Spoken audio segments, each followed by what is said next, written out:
현재를 살라라고 얘기했습니다. 지금을 살라라고 얘기했습니다. 지금 이곳에 여러분이 있습니다. 근데 여러분에게 질문하겠습니다. 여러분의 몸이 이곳에 있죠. 그럼 여러분의 마음도 이곳에 있습니까? Here and now. 여러분이 이곳에 진짜 마음도 있으십니까? 갈망도 있으십니까? 그리고 내 인생에서 중요한 사람들, 내 가장 곁에 있는 사람들을 최대한 사랑하면 됩니다. 이게 바로 현재 내가 무엇을 어떻게 결정해야 될지를 말씀드리는 겁니다. 그리고 이것을 보면서 또 이런 생각들을 가져보기도 합니다. 예, 목사님, 지금의 시간 중요한지 압니다. 지금의 사람이 중요한지도 압니다. 지금 내일을 사랑하는 것도 그 사람을 사랑하는 것도 중요한 줄 압니다. 그런데 미래가 너무 불투명합니다. 뭔가 정해져 있어야지 그것을 위해서 달려갈 수 있지 않겠습니까? 어떤 그림을 그려낼 수 있지 않겠습니까? 라고 얘기할 수 있겠지요. 그런데 그러다가 제가 말씀을 한 구절 생각나게 되었습니다. 여러분, 신약 성경에 3분의 1을 기록했던 분이 누구시죠? 예, 맞습니다. 바울입니다. 그 바울은요, 다메섹 도성에서 예수님을 만났습니다. 그리고 하나님이 주신 비전을 위해서 달려가기 시작했죠. 그래서 아라비아 광야에서 2년에서 3년의 시간을 보냈고, 다소에서 자기 고향에서 아무 사역도 없이 어쩌면 실패자의 인생처럼 10년의 시간들을 직거하면서 보냈습니다. 그리고 바나바가 찾아왔죠. 그리고 바나바가 찾아와서 함께 동역하자 해서 안디옥 교회로 부릅니다. 거기서 1년의 시간을 보냅니다. 그럼 총 몇 년이 지났지요? 10년, 3년, 1년. 그러면 14년이 지났습니다. 안디옥 교회에서 바나바와 열심히 사역을 합니다. 사역을 했더니 주님께서 성령을 통해서 사역을 가라, 선교사로 나아가라 하십니다. 1차 전도 여행을 지났습니다. 2차 전도 여행을 지났습니다. 3차 전도 여행을 끝나고 나서 에베소에서, 그리고 내가 2차 전도 여행을 했던 마게도니아 지역을 쫙 돌아오면서 하나님께서 그에게 분명한 비전을 주십니다. 그것이 바로 사도행전 19장 21절입니다. 마게도니아 아가야를 거쳐 예루살렘에 가기로 작정했을 때에 하나님께서 너를 예루살렘뿐만 아니라 로마로 보내겠다. 이 비전이 선명하게 드러날까지 몇 년이 걸렸을까요? 적어도 20년이 걸렸습니다. 여러분은 더 멀리 보고 싶지요. 안정되게 가고 싶지요. 그러나 하나님의 비전은 그렇지 않습니다. 빈 종이 위에 모자이크를 하나하나 오늘이란 시간, 오늘 만날 사람, 오늘 내게 주어진 사람을 사랑하면서 하나하나 짚어나가기 시작합니다. 그리고 20년의 시간이 지나니 로마, 내 최종 목적지는 로마다, 서바나와 로마다라는 것들이 분명히 주어진 겁니다. 예, 신분의 문제에서, 진로의 문제에 대해서 정확한 대답을 얘기할 수는 없습니다. 그러나 여러분, 오늘을 사십시오. 오늘 내게 주어진 사람을 사랑하고, 오늘 주어진 지금의 시간을 가장 소중히 여기고, 오늘 내게 주어진 사람을 정말 적극적으로 사랑한다면 그것이 몇 년이 될지 모릅니다. 그러나 반드시 그 모자이크 종이에 여러분의 비전은 더욱더 선명하게 진행되어질 겁니다. 그러니까 미리 걱정하지 마세요. 미리 앞날을 예견하려고 하지 마십시오. 그것 때문에 책상머리에 앉아서 내가 10년 계획, 20년 계획, 그리고 버킷리스트 아무리 만들어봐야 제가 살아보니 아무 소용없습니다. 주께서 이리 가라면 가고 저리 가라면 저리 가는 게 인생인데, 내가 아무리 계획을 선명하게 세운들 그것들이 통하지 않더라고요. 그냥 오늘이란 시간에 오늘 내게 주어진 그 사람을 오늘 뜨겁게 사랑하고 할 수 있다면, 이 질문했던 친구에게 이게 대답이 됐으면 좋겠습니다. 그래서 저희 아버님이 제 이름을 참 잘 지으셨다. 제가 중학교 1학년 때부터 저희는 영어를 했거든요. 그때 애들이 자꾸 놀리더라고요.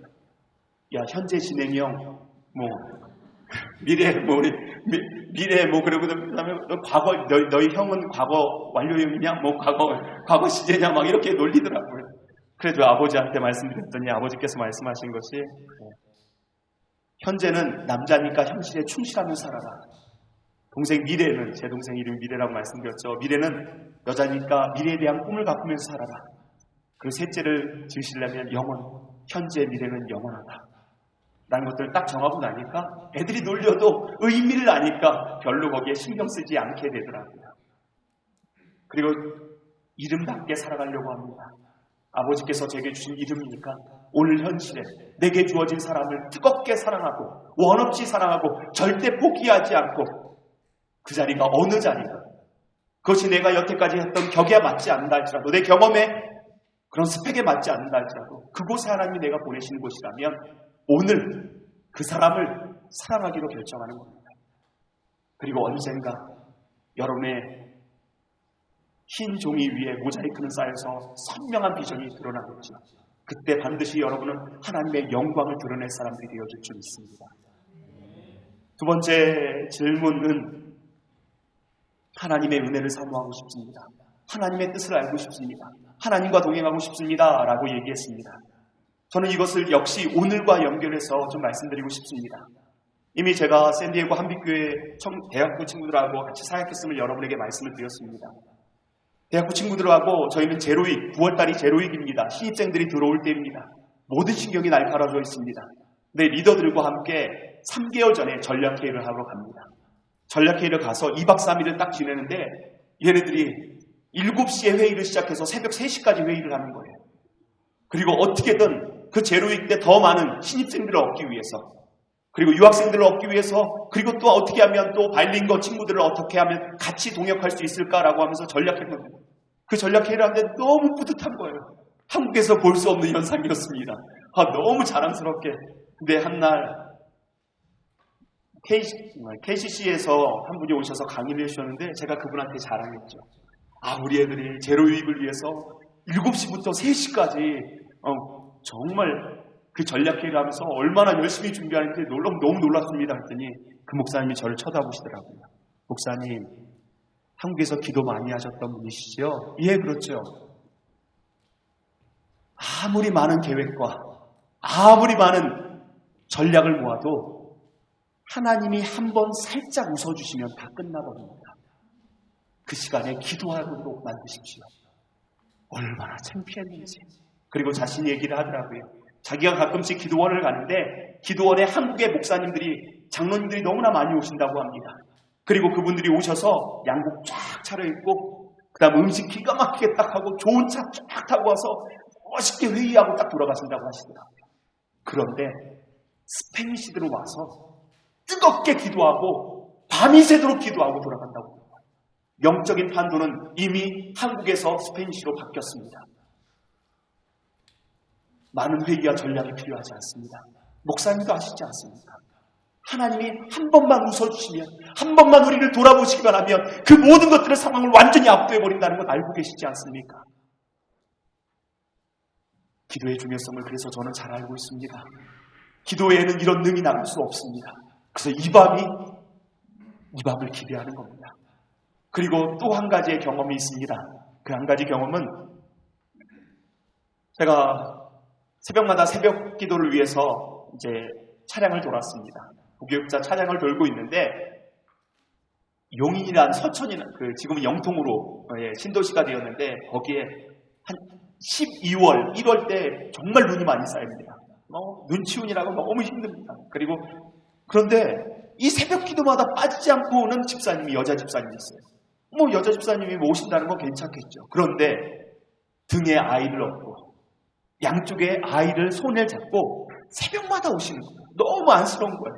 혹시 가다가 넘어지면 어떡할까라는 염려가 되는 거예요. 그래서 그분한테 이렇게 얘기했습니다. 집사님, 내일은 너무 눈이 많이 올 것 같고 그리고 넘어질 수 있고 아이들이 다칠 수 있으니까 내일은 오시지 않아도 됩니다. 라고 했더니 그렁그렁한 눈으로 저에게 이렇게 얘기하더라고요. 목사님, 혹시 제가 없을 때 부흥이 임하면 어떡하죠? 제가 없을 때 하나님의 영광이 임하면 어떡하죠? 그래서 난 나와야 합니다. 언제 하나님의 영광이 임할지 하나님의 부흥이 임할지 모릅니다. 너무 창피하더라고요. 목사인 제가 너무 창피했습니다.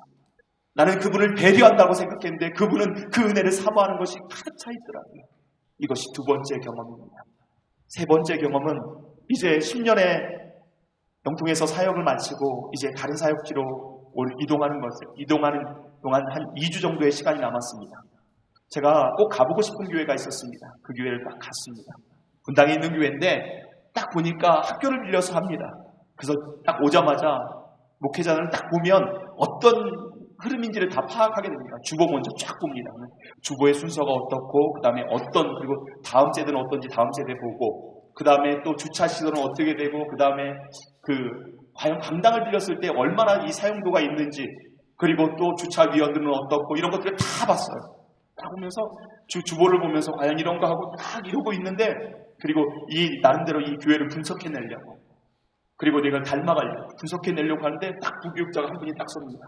그리고 나서 찬양을 하는데, 내 눈 주의, 더 이상 안 하겠습니다.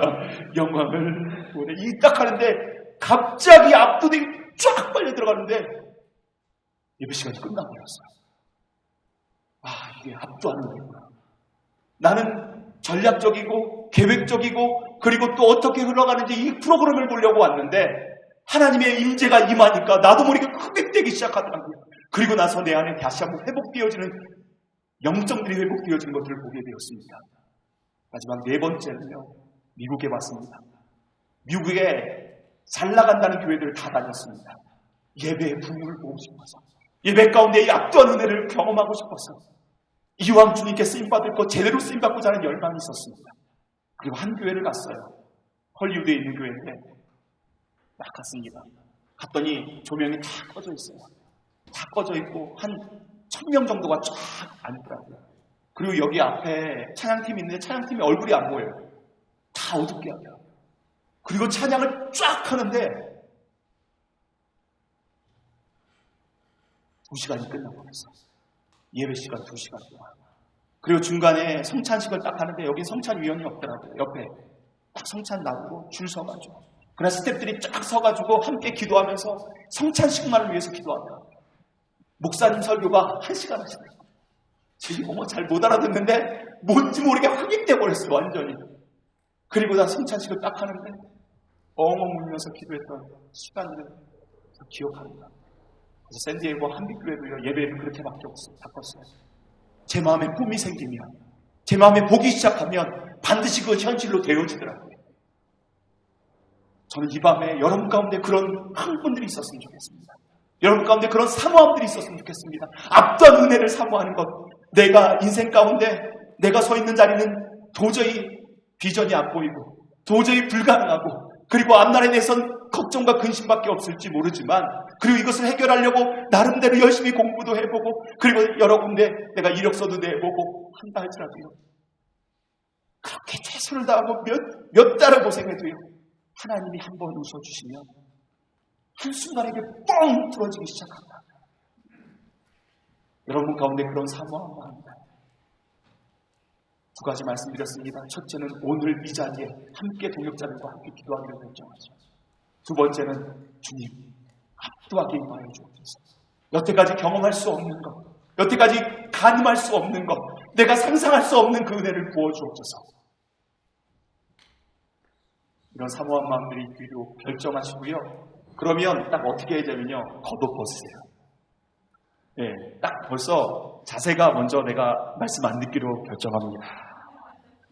그냥 딱 벗고 불편하게 결정하고, 옷 겉옷벗고, 그 다음에 딱 그리고 듣기로 결정하고. 그래봐야 오늘 한 번입니다. 뭐 가볍게 밤새면 되죠. 기도하다가 내가 밤샜다라고 해서 이게 얼마나 영광입니까? 기도에 흔적을 남겨가지요. 제가 한 청년을 봤는데 그 청년은요, 기도하는데 방바닥을 치면서 얼마나 절박했어요. 목사님 이거 보이세요? 시퍼렇게 멈췄어요. 기도의 흔적이에요 라고 자랑하는데, 그래, 그럴 수도 있겠구나. 내가 기도를 하면서 정말 주님을 위해서 죽겠다라고 찬양하지 않습니까? 주님의 영광을 위해서 살겠다라고 찬양하지 않습니까? 제가 봤을 때 뻥이에요. 저는 기도의 자리 가운데, 말씀의 자리 가운데 자세가 달라요. 정말 그분을 경외할 수 있어야 되죠. 이제 룻기서의 마지막입니다. 그리고 오늘 룻기서 말씀을 같이 읽겠습니다. 본문 말씀 좀 띄워주겠습니까? 제가 3장은 스킵하고 4장으로 바로 넘어갔습니다. 한번 보겠습니다. 룻기 4장 13절로 22절 말씀입니다. 우리 콘솔이랑 함께 읽겠습니다. 자, 시작. 보아스는 룻을 아내로 맞이하였다. 그 여인이 자기의 아내가 되자 그는 그 여인과 동침하였다. 주님께서 그 여인을 지켜주시니 그가 임신하여 아들을 낳았다. 그러자 이웃 여인들이 나와서 나오미에게 말하였다. 주께서 찬양을 드립니다. 주님께서는 오늘 이 집에 자손을 주셔서 배가 끊어지지 않게 하셨습니다. 그의 이름이 이스라엘에서 늘 길려지기를 바랍니다. 시어머니를 사랑하는 며느리, 아들 7보다도 더 나은 며느리가 아기를 낳아주었으니 그 아기가 그대에게 생기를 되찾아 줄 것이며 늘 나오미가 그 아기를 받아 자기 입에 안고 어머니 노릇을 하였다. 이웃 여인들이 그 아기에게 이름을 지어주면서 나오미가 아들을 보았다 축하하였다. 그들은 그 아기의 이름을 오벳이라고 하였다. 그가 바로 이새의 아버지요 다윗의 할아버지이니라. 그레스요 보이니 그레스는 헤스로를 낳고 헤스로는 남을 낳고 남은 암미다답을 낳고 암미다답은 나손을 낳고 나손은 살못을 낳고 살못은 보아스를 낳고 보아스는 오벳을 낳고 오벳은 이새를 낳고 이새는 다윗을 낳았다. 오늘 말씀의 제목은 회복자입니다. 나는 나옵니다. 그리고 나는 주의 날개 그늘 안으로 들어간다. 그리고 마지막 세 번째, 나는 회복자입니다. 오늘 본문만 보더라도 딱 느껴지는 뉘앙스가 있습니다. 나오미는요, 텅 빈 인생이었습니다. 소망이 없는 인생이었음을 우리는 너무나 잘 알고 있습니다. 1장에서 텅 빈 인생을 우리는 발견했습니다. 예, 적과 꿀이 흐르는 땅에, 그리고 또한 베들레헴 떡집이라는 이름 가운데 있는 땅에 흉년이 들었습니다. 더 이상 그곳에 견뎌낼 수 없었습니다. 그리고 이민을 갑니다. 모압 땅에 갑니다. 모압 땅에 갔더니 남편이 죽습니다. 엘리멜렉이 죽었어요. 그리고 나서 두 아들 말론과 기론이 죽습니다. 덩그러니 두 며느리만 남았습니다. 과부 셋이서 살았으니 얼마나 가난했겠습니까? 그 가난한 상황 가운데 더 이상 소망이 없습니다. 그런데 주께서 자기 백성을 돌보셨다는 소식을 들었습니다. 그리고 이에 일어나서 하나님의 약속의 땅으로 돌아갑니다. 그런데 두 며느리를 데리고 이방 땅으로, 그 며느리에게는 모압 여인들이었기에 데리고 돌아가려고 하니 너무나 비참한 거예요. 자기가 이방 땅에서, 모압 땅에서 과부로서 얼마나 비참한 인생을 살았는지 그것을 되물림하고 싶지 않았습니다. 딸들아 돌아가라, 며느리들아 돌아가라 라고 했는데 룻이 뭐랬죠? 나는 어머니를 떠나지 않겠습니다. 어머니의 백성이 내 백성이 되고 어머니 하나님이 내 하나님이 되십니다. 어머니는 나오미입니다. 내게 유일한 기쁨이고 나의 구원의 통로이며 나에게 영원한 소망입니다 라고 붙잡습니다. 그리고 나오미는 예루살렘 베들레헴 공동체에 갔습니다. 베들레헴 공동체에 갔더니 거기에서 이는 나오미가 아니냐라고 얘기합니다. 이는 기쁨이 아니냐. 그런데 텅 비어서 돌아왔다는 겁니다. 비참하게 돌아왔다는 겁니다. 겨우 남편도 잃고 두 아들도 잃고 겨우 한 며느리만을 데리고 옵니다. 그것도 모압 여인입니다. 그리고 돌아왔습니다. 그리고 2장에서는요 우리가 봤습니다. 이방 여인이었던 룻을요 은혜를 구했습니다. 수많은 사람들이 모압 여인이라고 손가락질했고 그리고 또한 집안을 망하게 했고 남편을 잡아먹었다라고 얘기했을지 모르지만 낙인 이론이 있었음에도 불구하고 그는 끝까지 은혜를 사모했습니다. 하나님께서 보아스의 은혜를 주실지요. 그리고 하나님께서는요 이 룻 충성된 자세를 통해서 보아스의 은혜를 주셨고 보아스는 어떤 사람이었지요? 상처받은 치유자였습니다. 어떤 치유자요? 자기 어머니가 가나안 여인이었고 가나안 땅의 여인이었고 이방 여인이었고 기생이었습니다.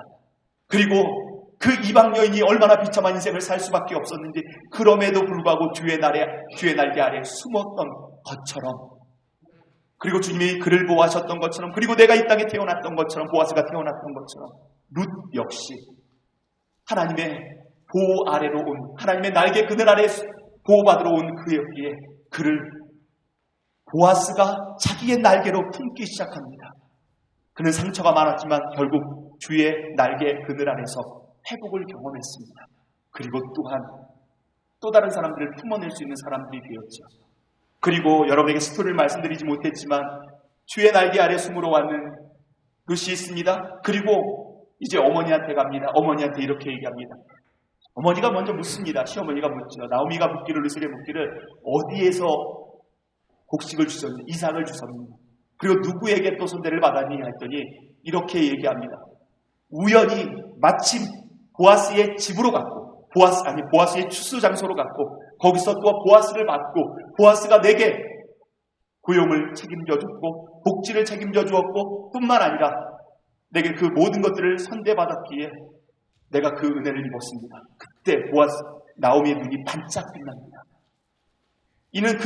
그녀는요 이미 룻기 1장 11절에서 말했습니다. 내가 아들이 있겠느냐? 그리고 내가 결혼해서 아들을 낳는다 할지라도 너희와 계대 결혼할 수 있는 고엘 제도로 결혼할 수 있는 사람이 어디 있겠냐라고 했는데 딱 있었습니다. 그가 누구였죠? 가장 가까운 친척이었던 보아스였습니다.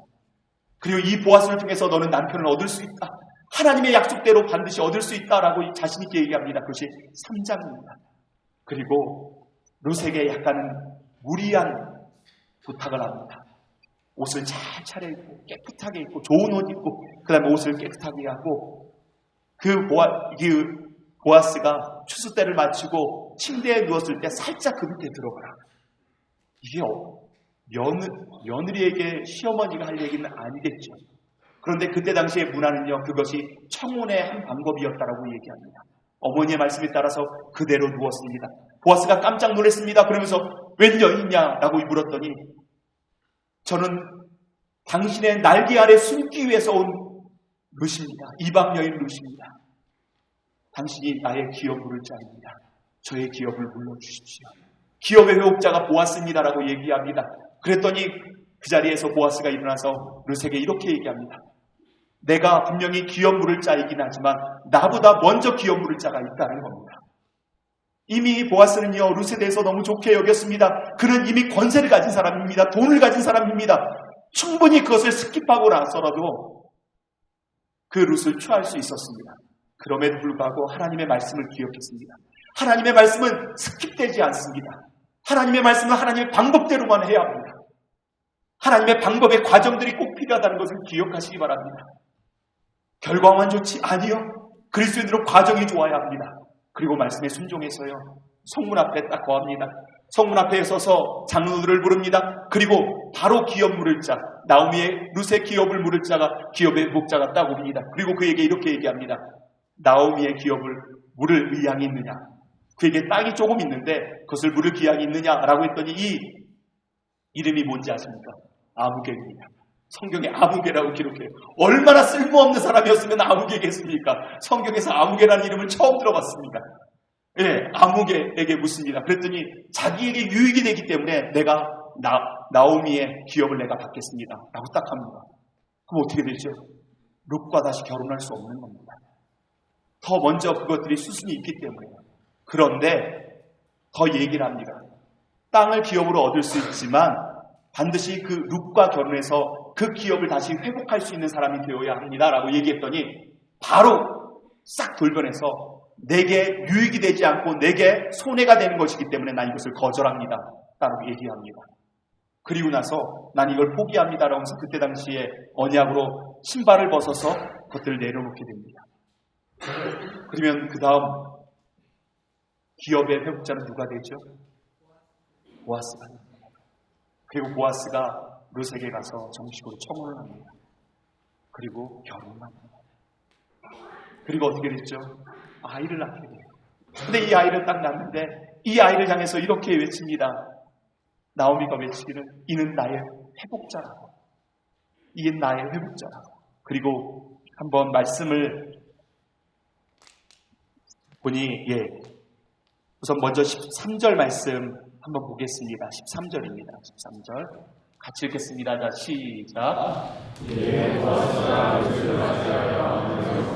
그에게 들었더니 여호와께서 그에게 기다리게 하시고 그가 아들을 낳게 하시니라. 그 나오미의 그 룻의 기업을 회복한 사람이 누구였죠? 누구였습니까? 보아스였습니다. 눈에 선명하게 보입니다. 보아스가 그렇게 힘쓰고 애썼습니다. 하나님의 방법대로 애썼습니다. 그러나 그 기업을 회복한 사람은 결국 누구였다는 것이죠? 그 배후에 여호와께서 하셨다는 겁니다. 가장 가까이 있는 사람을 하나님께서 사용하십니다. 그러나 그 배후에는 하나님의 섭리가 있고 하나님의 은혜가 있습니다.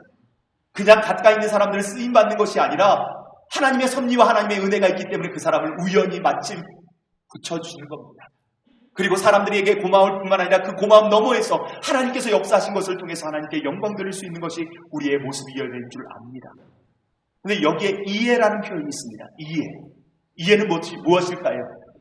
그 절망의 시간이 지난 후에, 그 어려움의 역경의 시간이 지난 후에, 그 슬픔의 시간이 지난 후에 회복의 역사가 일어났다는 겁니다. 모든 하나님의 백성들은 과정이 있습니다.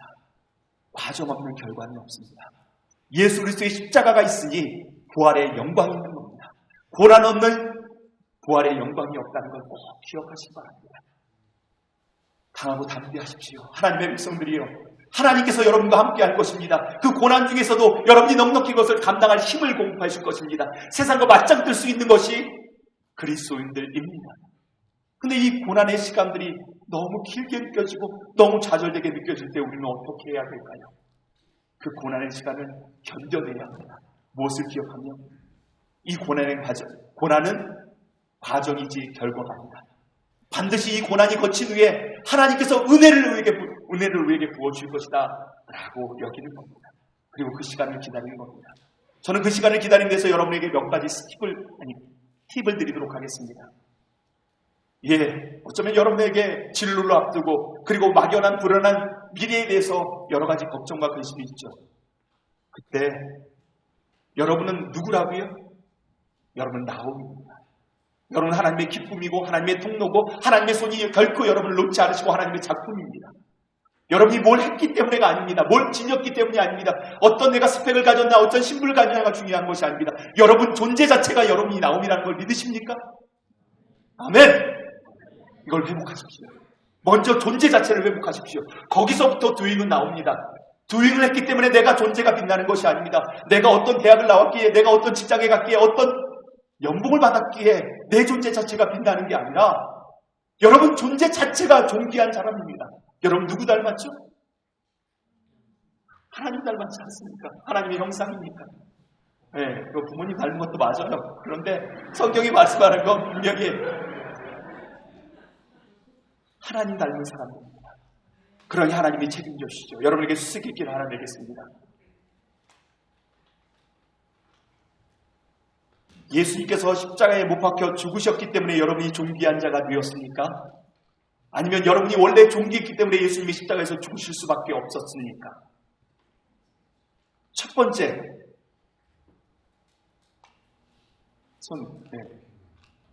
두 번째 손.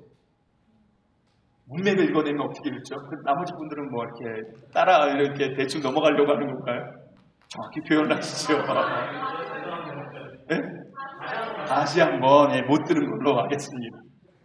자, 첫 번째, 예수님께서 십자가에서 못 박혀 나를 위해서 십자가에 못 박혀 죽으셨기 때문에 여러분이 존귀한 자입니까? 첫 번째. 두 번째, 여러분이 원래 존귀한 자였기 때문에 예수님께서 십자가에서 죽으실 수밖에 없었습니까? 첫 번째 한번 손 들어보세요. 두 번째 손 들어보세요. 우리는요, 신약만 집중해서 봤습니다. 신약만 봤을 땐 분명히 합니다. 그러나 구약을 보면 가장 먼저 우리 누구 닮았다고요? 하나님의 형상이고 하나님의 모양을 닮았습니다. 원래 존귀한 자입니다. 존재 자체가 존귀한 자입니다. 그래서 예수님이 여러분을 위해서 죽을 수밖에 없는 겁니다. 여러분을 가장 가치 있게 다시 빛나게 하려고. 죄로 말미암아 망가졌지만 원래 존귀한 자이기 때문에, 가장 가치 있는 자이기 때문에, 나옴이기 때문에, 유일한 하나님의 기쁨이고 통로이기 때문에, 기쁨을 이기지 못하는 존재이기 때문에 주님께서 죽으실 수밖에 없었습니다. 그런데 왜 첫 번째를 사람들은 대답할까요? 두 번째를 대답하다 보면 예수 그리스도의 십자가가 희석되어지기 때문입니다. 두 번째를 가지고 첫 번째를 기억해야 합니다. 여러분이 예수 가치인 거 알고 계십니까? 예수님의 가치로 여러분이 빛나는 사람이라는 걸 꼭 기억하시기 바랍니다. 거기서부터 고난의 영광, 그 절망의 순간들을 넉넉히 이길 수 있습니다. 저희 교회에 유일한 청년들이 몇 명 있는데 고등학교를 이제 졸업하고 이제는 이제 대학을 진학해야 되는 거예요. 근데 고등학교에 코로나 상황이다 보니까 레포트를 잘 못 냈어요. 그러니까 졸업을 못 하는 거예요. 그러니까 부모님이 속이 터지는 거예요. 그래서 목사님 한번 얘 좀 만나주세요. 그래가지고 우선 먼저 훈련하는 곳에 좀 훈련을 보냈어요. 한 6개월 정도 훈련 보내고 딱 돌아왔어요.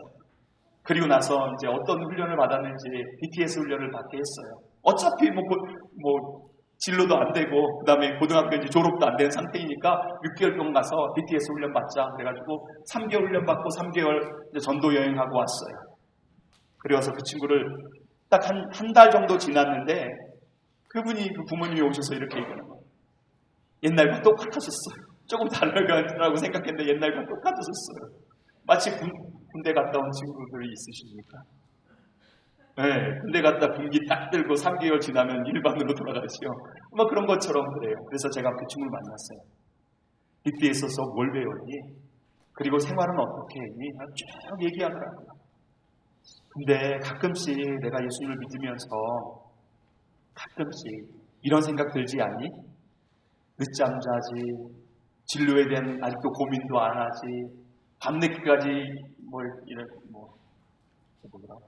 무슨 18인데 18 최근에 막 많이 보는 책 중에 하나라고 하더라고요. 그거 가지고 써머리 하고 막 그걸 올리고 막 그러면서 밤늦게 자고 뭐 경건 시간도 잘 안 하고 막 이러고 있으니까 속이 답답해. 그러면 스스로 생각하기에 너에 대해서 자존감이 낮아지지 않니? 라고 했더니 그 친구가 제 눈을 똑똑히 보면서 18살입니다. 딱 이렇게 얘기하더라고요. 목사님, 내가 아무 가치가 없다라고 말한다면 그것은 그리스도께서 나를 위해 치르신 희생을 불명예스럽게 하는 것입니다. 나의 가치는 곧 예수 그리스도의 희생의 가치입니다. 제가 거기서 보면서 눈물이 주르륵 나는 거예요. 저는 열심히 사역해야 된다고 생각했거든요. 제 스스로. 뭔가를 열심히 해야 된다고 생각했는데 한 번도 그 생각을 예전에 가졌지 못지만 사역 열심히 하다 보니까 놓쳐버렸어요. 너무 힘겨운 상황들과 싸우다 보니 기도하다 보니 놓쳐버렸어요. 그리고 뭔가 도잉으로 내 존재를 드러내려고 했어요. 사람들이 얼마나 교회에 모였는가, 그리고 또한 얼마나 많이 훈련받았는가, 이것이 저의 목표였어요. 근데 그 친구가 저에게 읽기로 시작합니다. 목사님, 나의 가치에 대해서 내가 아무 가치가 없다라고 말한다면 그것은 그리스도께서 나를 위해서 치르신 희생을 불명예스럽게 하는 것입니다. 나의 가치는 예수 그리스도의 희생의 가치입니다. 빡! 와우에 담더라고요. 됐다, 얘는. 그래, 더 자라. 안날에 대해서 더, 네가 고민할 때 내가 고민해. 됐다, 그냥. 너 됐다. 그냥 너 존재 자체가 됐다. 너 존재의 가치를 알았으니까 됐다.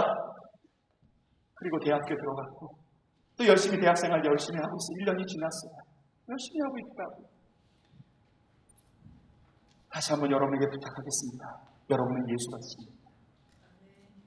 여러분 존재 자체가 존귀한 사람입니다. 여러분 각자 한 사람 한 사람을 위해서 예수님께서 십자가에서 물과 피를 다 쏟으신 만큼 가치가 있는 존재입니다. 거기서부터 시작하십시오. 여러 가지 고민하지 말고 거기서부터 내게 주어진 것부터 내가 할 수 있는 것과 할 수 없는 것이 있지 않습니까? 할 수 없는 것 때문에 고민하지 않습니다. 할 수 있는 것은 내 존재 가치를 보는 겁니다. 그리고 이에 절망의 시간, 죽음의 시간, 그러나 반드시 그것은 나오미로 회복되어진 가치를 보게 됩니다. 죽음은 생명으로 바뀌어집니다. 슬픔은 노래와 찬양으로 바뀌기 시작합니다. 여인들이 와서 예루살렘 공동체가 와서 여인들이 그를 찬양하기 시작합니다. 이 아이를 딱 낳자마자 이 아이를 품에 안았습니다. 그리고 나서 이 아이를 품에 안으면서 이게 7 아들보다 더 귀한 너의 며느리가 너에게 주는 아이다 라고 얘기하고 있습니다. 그 기쁨은 이루 말할 수 없었겠지요. 한번 본문 16절 말씀을 좀 띄워주시겠습니까? 16절입니다. 16절. 한 칸 한 칸 밑으로 내려가시면 됩니다. 예. 16절 같이 읽겠습니다. 자, 시작. 나오미가 그 아이를 데려다 자기 품에 안고 어머니 그릇을 하였다. 그는 소망이 없었습니다. 죽음뿐이었던 인생입니다. 그러나 이제 아이가 생겼습니다. 소망이 생겼습니다. 그리고 이 아이가 내 회복자라고 얘기하고 있습니다. 그런데 과정이 있다는 거 꼭 기억하시고 과정 가운데 팁을 드린다면 여러분은 뭐라고요? 나오미입니다. 기쁨입니다. 하나님의 기쁨이고 또 다른 사람들에게 기쁨의 통로가 되는 사람들입니다. 존재 자체가 존귀한 자입니다. 그러면 존재 자체를 가장 가치 있게 여기십시오. 그러면 밥을 먹을 때도 건강한 것만 먹어야 합니다. 그리고 내가 막 분주하고 스트레스가 엄청 쌓일 때 잠깐 내려놓고 산책할 수 있는 여유를 가져야 돼요.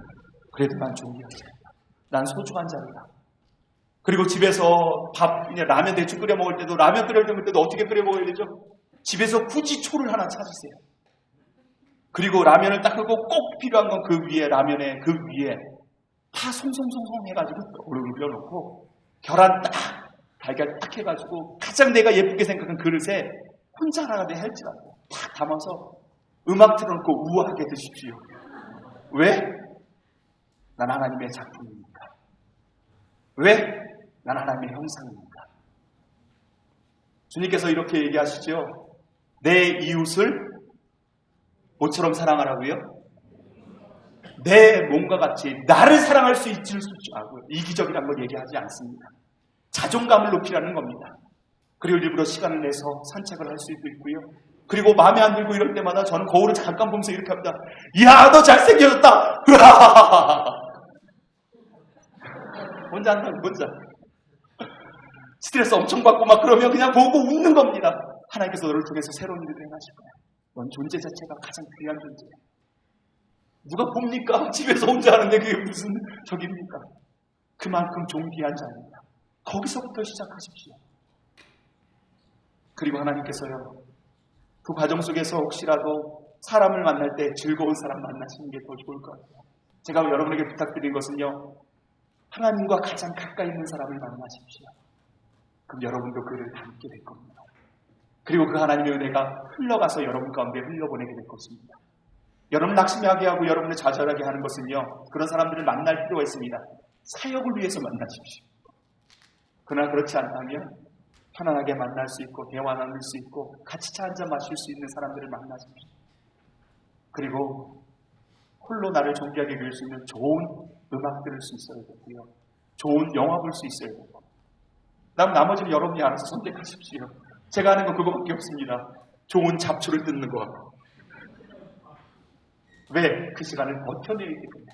그 시간을 견뎌내기 때문에. 그러나 좌절하고 낙심하고 그 자리에 머물러 있으면 사람들이 미워지고 그리고 또 엉뚱한 데 손을 냅니다. 술을 마시게 되거나 알코올에 아니 어떤 약물에 중독이 되거나 게임에 중독이 되거나 그걸 잊어버리려고 또 다른 대체품을 찾습니다. 그러나 그 전에 거룩한 습관을 들이십시오. 거룩한 습관들. 그리고 일부러 기도할 자리를 일부러 찾는 거예요. 새벽 기도에 갑자기 주님께서 새벽 4시에 깨우셨어요. 그러면 뭐라고 얘기하신 거죠? 주님께서요? 내가 너를 만나고 싶구나. 영락교회 새벽 기도 있습니까? 그럼 가면 돼요. 그냥 가면 돼요. 왜 주님이 깨우셨기 때문에 자연스럽고 본능적으로 우리는 그렇게 갈 수밖에 없는 존재예요. 그냥 새벽 기도 가다가 하다 보면 은혜가 주어지더라고요.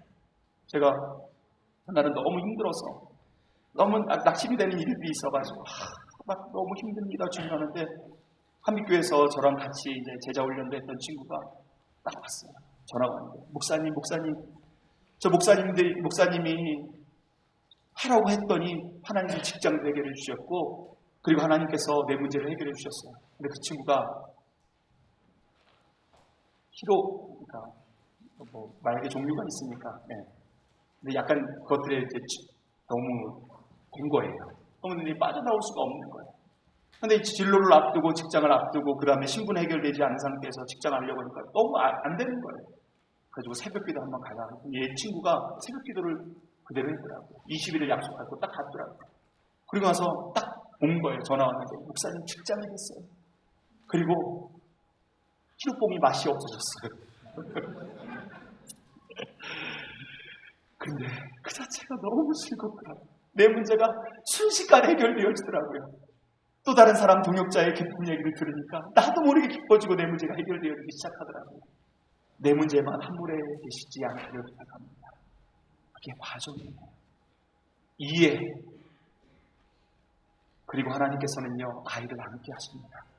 근데 이 아이에 대해서 이렇게 했는데 나는 회복자인데 분명히 나오미가 회복되었는데 나오미를 회복자라고 얘기했는데 왜 굳이 성경은 이 아이에 대해서 오벳이라는 이 아이에 대해서 오벳의 뜻은 섬기는 자라는 뜻입니다. 오벳에 대해서 쇠국자라고 얘기하는 도대체 이유는 도대체 무엇일까요? 만약 나오미가 아이를 보아스와 루시나 했던 아이를 안는 것으로 끝난다면 한 시골 베들레헴이라는 시골에서 좋은 사랑의 이야기를 그냥 소설처럼 들려줄 수도 있을 겁니다. 그런데 그것을 굳이 성경에 기록한 이유는 도대체 무엇 때문일까요? 그것이 바로 성경 그 다음 구절 한번 보여주시겠습니까? 그 다음 구절 같이 읽겠습니다. 자, 시작.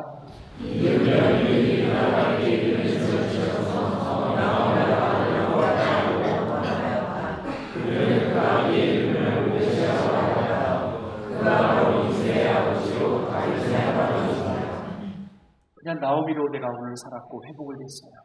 내 개인이 회복되어지니 가족이 회복되어졌어요. 가족이 회복되었더니 뭐가 회복되어지기 시작하죠? 맨 마지막 구절에 누가 등장하고 있죠? 지금 룻기는 어느 시대 가운데 기록되었다고 여러분에게 말씀드렸습니까?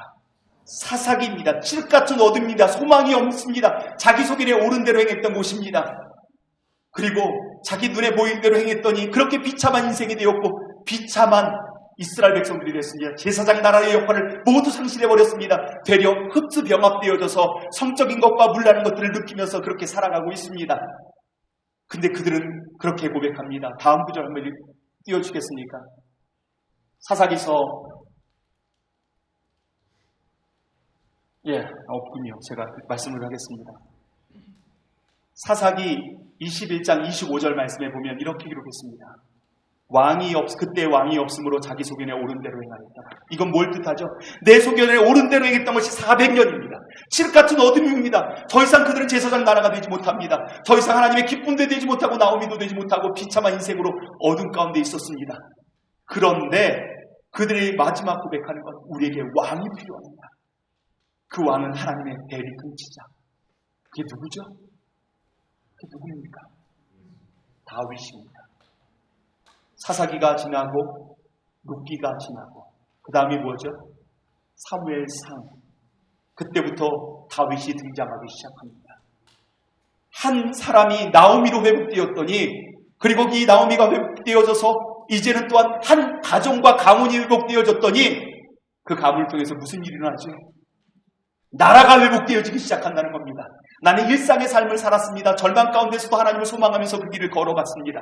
그런데 아주 소시민으로 보통인으로 그냥 살았어요. 내 삶에. 그런데 그를 통해서 나라가 회복되어지는 하나님의 회복자가 오벳을 통해서 이새가 낳고 이새를 통해서 누가 낳았다고요? 다윗이 낳게 됐고 다윗을 통해서 그 나라가 회복되었다는 겁니다.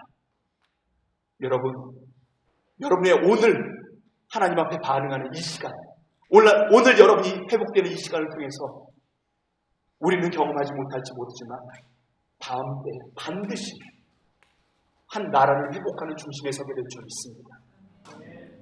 언제 뭐라면요? 지금 내게 있는 사람을 사랑하고 뜨겁게 사랑하고 오늘 내가 최선을 다하며 그리고 그것을 견뎌내면서 절망과 고통의 시간을 견뎌내면서 그 과정들을 잘 밟아나가면 그래서 여러분을 보면 저는 설레요. 우리 할아버지 할머니들 봐도 설레요. 그래서 이 자리에 있는 게 너무 행복하고 너무 즐겁고 여러분 뒤에 여러분에게 이렇게 말씀드리겠습니다. 여러분이 걷는 발걸음을 흐트리지 마십시오. 여러분의 발자국은 언젠가 또 다른 사람들의 이정표가 되기 때문입니다. 김구 선생님께서 하신 말씀입니다. 여러분이 그렇게 주님을 의지하고 그 고난 가운데서도 주님을 바라보면서 그 나오미의 삶을 살아가고 일상을 살아갔을 때 하나님께서는 또 다음 세대를 새롭게 하신다는 겁니다. 그런데 꼭 기억하십시오. 과정이 있어요. 요셉이 맨 처음 꿈을 꿨을 때 나이가 몇 살이었죠? 17살이었습니다. 그 형제들이 다 볏집단들이 나를 위해서 절을 하고 해달별들도 다 절을 하고 꿈꾸고 그리고 그가 총리가 된 나이가 몇 살이죠? 30세입니다. 과정이 몇 년이죠? 13년이라는 시간들이 있었기에 요셉이 요셉 될 수 있었고 모든 사람을 기근으로부터 건져낼 수 있는 유일한 사람이 될 수 있었습니다. 13년의 과정이 있었다는 겁니다.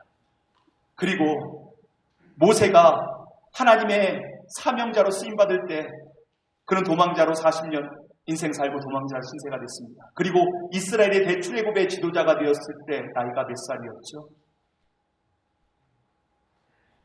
성경을 보세요. 성경을 곁에 두셔야 합니다. 하나님의 백성들은 하나님의 말씀을 곁에 두셔야 합니다. 세상의 소리가 아니라 하나님의 말씀을 곁에 두셔야 합니다. 짬이 날 때마다 성경을 보십시오. 80세에 그가 쓰임받았습니다. 과정이 몇 년이라고요? 그렇게 말 잘하고 왕의 수업을 받고 그리고 왕자로서의 모든 수업을 받았던 시간들이 그렇게 많았구만. 40년 동안 양의 꽁무니만 따라다니다 보니 말할 사람이 없어서 하나님이 부르셨을 때 뭐라고 얘기하죠? 하나님, 저는 입술이 어눌한 자입니다. 왕자 교육을 받았던 사람이 입술이 어눌한 이유가 어디 있겠습니까?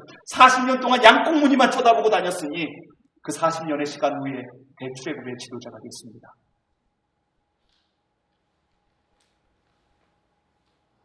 바울은 몇 년 후에 비전을 발견했다고요? 20년 후입니다. 과정은 반드시 있습니다. 견뎌낼 수 있어야 합니다. 주님을 소망하고 견디십시오. 제가 이 말씀만 드릴 수밖에 없어서 너무 죄송합니다. 그러나 그것이 성경이 말씀하시는 것입니다. 그렇게 그 시간을 견뎠더니 다윗이 왔어요. 그리고 그 칠흑 같은 어둠은 사라지고요. 하나님의 나라가 그 땅 가운데 임했고 하나님의 영향력을 드러내기 시작했으며 하나님의 백성들은 이 땅 가운데 영향력을 드러내기 시작했다는 것입니다. 엄청난 영향력을 드러내기 시작했고요. 그리고 그것을 통해서 또한 솔로몬을 통해서 수많은 영혼들이 하나님을 발견하기 시작하였습니다. 하나님이 우리의 구원자가 되신다는 것을 발견하기 시작했다는 겁니다. 칠흑 같은 어둠의 시대를 끊어냈던 시대, 그 사람이 누구죠? 나홈입니다. 그리고 새 시대를 열었던 사람이 누구지요? 나홈입니다. 여러분, 존재 자체가 새 시대를 열게 될 줄 믿습니다. 그리고 더 한 가지 더 주목할 것이 있습니다. 근데 이것이 딱 끝나면 돼요. 다윗까지 등장시키면 또 끝나면 되는데 그 다음 족보가 등장하는 거예요. 족보를 한번 보여주시겠습니까? 18절부터입니다. 18절부터 그 전이요. 전. 예. 같이 읽겠습니다. 자, 시작. 다음은 베르스의 제보이다. 베르스는 헤스론을 낳고 헤스론은 남을 낳고 남은 아비나답을 낳고 아비나답은 나손을 낳고 나손은 살못을 낳고 그 다음이요. 살못은 보아스를 낳고 보아스는 오벳을 낳고 오벳은 이새를 낳고 이새는 다윗을 낳았다. 뜬금없이 갑자기 족보가 등장합니다. 분명히 다윗을 등장시키기 위한 과정입니다. 그런데 이 말씀이 고스란히 어디에 있을까요? 마태복음 말씀에 있습니다. 마태복음 말씀을 같이 읽겠습니다. 마태복음 1장 1장 3절로 6절 같이 읽겠습니다. 자, 시작.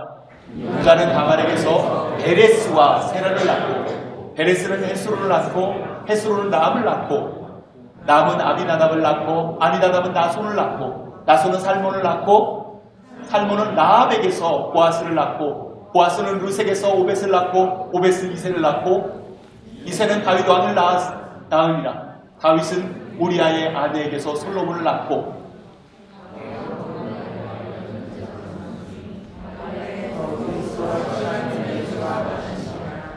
마태복음에서 굳이 다윗의 족보를 얘기하다가 누굴 등장시키죠? 맨 마지막 예수 그리스도를 등장시킵니다. 한 여인이 시대를 변화시켰습니다. 나라를 변화시켰습니다. 그러나 그 한 여인이 또 뭘 변화시켰죠? 열방을 변화시켰습니다. 모든 사람이 죽을 수밖에 없고 멸망당할 수밖에 없고 하나님의 심판과 진노가 임할 수밖에 없는 그 시대를 예수 그리스도의 통로가 되어줘서 우리가 구원받은 백성이 되었습니다. 우리가 하나님의 자녀가 되었습니다. 다시 나오미를 회복할 수 있었고 다시 하나님의 자녀를 회복할 수 있었으며 다시 하나님의 작품으로 빛날 수 있었으며 나는 하나님의 복의 통로가 되었으며 기쁨의 통로가 되었다는 걸 여러분 믿으십니까? 나오미와 룻을 통해서 보아스를 통해서 예수 그리스도께서 이 땅에 오셨다는 겁니다. 여러분의 오늘 한 발을 지금 걷는 이 걸음 하나하나가 나라를 새롭게 할 것이고 열방을 새롭게 할 줄 믿습니다. 하나님께서 그것을 시작하기 위해서 오늘 우리를 불러주신 것이 아니겠습니까? 아직 여러분에게 주어진 그 은혜에 대해서 만족하지 마십시오. 아직 더 큰 은혜가 남았습니다. 압도한 은혜가 남았습니다. 설명할 수 없는, 담을 수 없는 그 은혜가 남았습니다. 그 은혜를 사모하고 기대하십시오. 어제 이후에 오늘 오전에 말씀드렸던 것처럼 저는 설 때마다, 강단에 설 때마다 오늘입니까? 하늘문이 열리고 많은 물소리 같은 주의 음성이 듣는 날이 오늘이겠습니까? 영광 중에 거친 하나님을 뵙는 날이 오늘이겠습니까? 보좌 앞에 계신 예수 그리스도를 바라보는 것이 오늘이겠습니까? 오늘 내 생물들이 하나님을 찾아가고 예수 그리스도를 찾아가며 24장로들이 왕관을 다 벗어서 하나님께 영광을 올리는 날이 오늘이겠습니까? 오늘 하늘문을 열어주옵소서. 오늘 은혜를 부어주옵소서. 초자연적인 은혜, 설명할 수 없는 은혜, 답 없는 은혜. 우리 교회는 은혜가 필요합니다. 내가 노력하는 것이 아니라 은혜가 필요합니다. 여기 역시 은혜가 필요합니다. 하나님의 초자연적인 역사로 내가 설명할 수 없는 그 은혜가 필요하다는 겁니다. 여러분 가운데 그 사모함이 있었으면 좋겠습니다. 매일을 살아가면서, 매일 예배를 드리면서, 기도하면서, 찬양하면서 그 은혜를 사모하시기 바랍니다. 그걸 여러분이 설명할 수 없습니다. 그냥 압도당하는 거예요. 압도당하는 거예요. 나도 모르게 나오미가 회복되어지고, 나도 모르게 나를 통해서 새로운 일들이 일어나기 시작하고, 나의 믿음의 공동체들이 회복되어지기 시작하고, 나를 통해서 영락교회가 새로워지기 시작하고, 근동에 있는 교회들이 세워지기 시작하고, 젊은 세대들이 세워지기 시작하고, 청년들이 세워지기 시작하고, 그리고 하나님의 사람들로 우뚝 서기 시작하고, 더 이상 그리스도인들 향해서 세상이 걱정하는 것이 아니라 세상을 짊어질 수 있는, 책임질 수 있는 하나님의 백성들로 서는 것.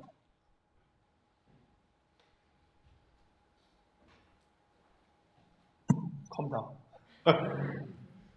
전 여러분이 되기를 소망합니다. 맨 마지막 구절 한 구절 더 보겠습니다. 창세기 15장 13절로 15절 말씀 같이 읽겠습니다. 시작.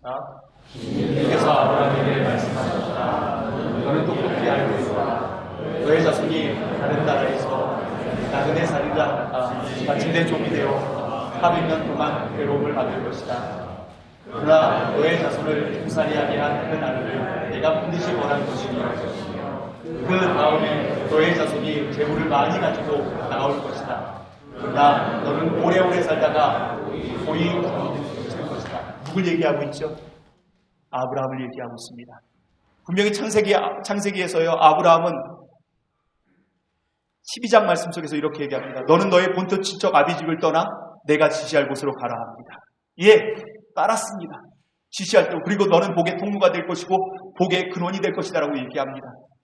이것이 여러분을 향한 계획하신 거 알고 계십니까? 여러분은 복의 통로입니다.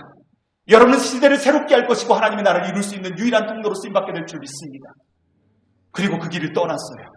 근데 갑자기 하나님께서 부르시는 거예요. 그리고 나서 과연 내 비전에 대해서 그 고민할 때 하나님께서 그를 부르셨어요. 과연 나에게 자녀 하나도 없는데 내 자녀가 그 수많게 될 것이라고 주님께서 약속하셨는데, 근데 난 땅 한 평이 없는 거예요. 가나안 땅에만 땅 한 평 없지요. 자녀들도 자녀 하나도 없었습니다. 그리고 그 하나님의 약속에 대해서 근심합니다. 걱정합니다. 그랬더니 하나님께서 이렇게 나옵니다. 아브라함아, 나와봐. 잠깐 나와봐. 그리고 갑자기 별들을 쫙 보여줍니다. 저 별들 보이지? 너의 자손이 이와 같을 거야. 꿈을 심어주시는 거예요. 그리고 너가 서 있는 그 땅이 너의 땅이 될 거야. 그런데 그 땅을 언제 주신다라고요? 13절로 다시 읽으시겠습니까? 말씀 13절입니다. 언제 주시겠다라고 얘기하고 있습니까? 예. 아니요, 그 다음 아까 창세기, 예. 자, 주님께서 아브라함에게 말씀하셨다. 너는 똑똑히 알고 듣거라. 분명히 아브라함을 불렀어요. 그리고 똑똑히 들고 알아나고 얘기해요. 그리고 딱 봤더니 언제 주신다고요? 그 땅을? 그 자손을 언제 주신다라고요? 400년 후에 주신다라고요. 이게 얼마나 황당한 일입니까? 400년을 못 사는데 무슨, 아브라함이 120년 살았어요. 근데 400년이 될 일을 가지고 같이 먼저 부르시는 거예요. 너무 황당하지 않습니까? 이게 무슨 일입니까? 그리고 400년 후에 내 자손들이 노예 생활을 한다는 거예요. 그리고 그 다음 구절을 한번 읽어주겠습니까? 그 다음에 재산을 가지고 너희는 이 땅으로 돌아오게 될 것이고 이 땅을 얻게 될 것이다. 근데 너는 뭐 한다고요? 아브라함 뭐 한다고요? 오래오래 살다가 고일 잠들어 붙일 것이다 라고 얘기합니다. 아니 그럼 400년 후에 불러야지 왜 날 불러요 지금? 왜? 어째서? 왜 그렇죠? 아브라함이 이 얘기를 들었을 때 하나님께서 400년 후에 되어질 일을 위해서 지금 나를 보내셨다면 지금 내가 해야 될 일이 있다. 그리고 막벨라고를 삽니다. 그리고 이것은요 이스라엘 사람들이 400년 후에 그 땅으로 돌아갈 수 있는 유일한 지향표가 됩니다. 여러분의 모든 삶은 영혼에 잇대어 있습니다. 지금 끝나지 않습니다. 여러분의 인생이 전부가 아닙니다. 결과는 하나님께 두시죠. 저도 결과는 하나님 앞에 올려드립니다. 제때에 엔텔러밸리 한인교회에서 부흥이 일어날지 어떤 일들이 일어날지 전혀 모릅니다. 어쩌면 나는 뿌리다 갈 수도 있습니다. 그게 유한한 인생의 한계입니다. 그런데 반드시 눈물과 땀을 흘렸고 열정을 다했던 그곳에는 반드시 열매를 얻게 될 줄 믿습니다. 여러분의 오늘 발걸음, 여러분의 기도, 여러분의 은혜 받는 것은 반드시 영혼에 잇대어 있다는 것을, 영원한 삶에 잇대어 있다는 것을. 제가 청소년 사역을 진짜 열심히 했어요. 너무 행복했어요. 낮에는 행정사역하고 밤에는 이제 아이들 사역하는데 얼마나 열심히 했냐면 이미 점심시간에 예배팀 만들고 석식시간에 예배팀 만들고 저녁시간에 예배팀 만들고 그리고 또 같이 막 그 영통이란 그 영통 중심가에서 막 기도했어요. 막 기도하면서 하나님 이 환락의 도시를 바꿔달라고 막 기도했어요. 그러면서 막 하면 갑자기 그냥 그 호텔에서 찬양하고 예배하니까 나와가지고 괜히 막 빗자루 쓸어내고 막 그러기도 하고 그러면서 막 여러 일들이 있었는데 그리고 이 사역 자체가 너무 행복했어요. 그리고 전 미국에 왔어요. 그리고 나서 미국에서 5년이 지났습니다. 그리고 갑자기 어떤 생각이 들기 시작하냐면 나는 한국에서 잊혀졌구나. 나는 아무도 내 사역을 기억하지 않는구나. 그 청소년들도 나를 기억하지 않겠지. 라고 하면서 갑자기 외로움들이 밀려오기 시작하고 한때 내가 쓰임받았는데 그걸로 내 인생은 그렇게 젊었을 때 30대, 40대의 시간들이 지나가 버렸습니다. 그리고 나서 2017년 8월에 그 교회를 갔어요. 10년 동안 사역했던 교회를 갔어요. 그리고 저녁 예배를 제가 말씀을 드렸습니다. 꽉 찼어요. 한 400명이 되는 인원이 꽉 차고요. 근데 다 그 학생들과 애들이 다 자라가지고요. 그리고 예배를 끝났는데 제가 딱 섰는데 줄을 쫙 섰어요. 그래가지고 와가지고 목사님 저는 이곳에서 찬양 사역자 하고 있어요. 저는 주일학교 교사로 섬기고 있습니다. 목사님 저는요 여기서 제가 실행위원회에서 위원회 역할을 감당하고 있습니다. 이렇게 얘기하는데 너무 이쁜 거예요. 너무 사랑스럽고. 그리고 목사님이 그때 가르쳐줬던 메시지, 그 열정, 그리고 우리 위해서 눈물을 흘렸던 것들을 나는 기억하고 있습니다. 그냥 줄 서서 1시간 동안 기다렸어요. 한 사람 한 사람 만나고. 그리고 그날 저녁에 울었어요. 주님께서 젊었을 때 모든 열정을 다 품어서 그렇게 사역했더니 하나님께서 반드시 열매를 맺게 하시는구나. 어떤 것도 허투루 쓰임받지 허투루게 하나님께서 사용하지 않는다는 것들을 확신을 갖게 됐습니다. 그리고 그 다음 사역지가 엔텔러밸리 한인교회에 기대를 갖는 거예요. 그분 앞에 최선을 다한다면, 그분이 기억하신다면 가장 가치 있는 것이 될 것이다. 주님을 향해서 애쓰는 시간들, 주님을 향해서 눈물 흘리는 시간들, 주님을 향해서 고인물로서 열심히 섬겼던 여러분의 섬김을 주님이 기억하십니다. 그리고 주님이 반드시 위로하실 거고요. 그리고 그 헌신을 통해서 여러분의 청년부가 새로워진 것들을 보게 될 줄 믿습니다.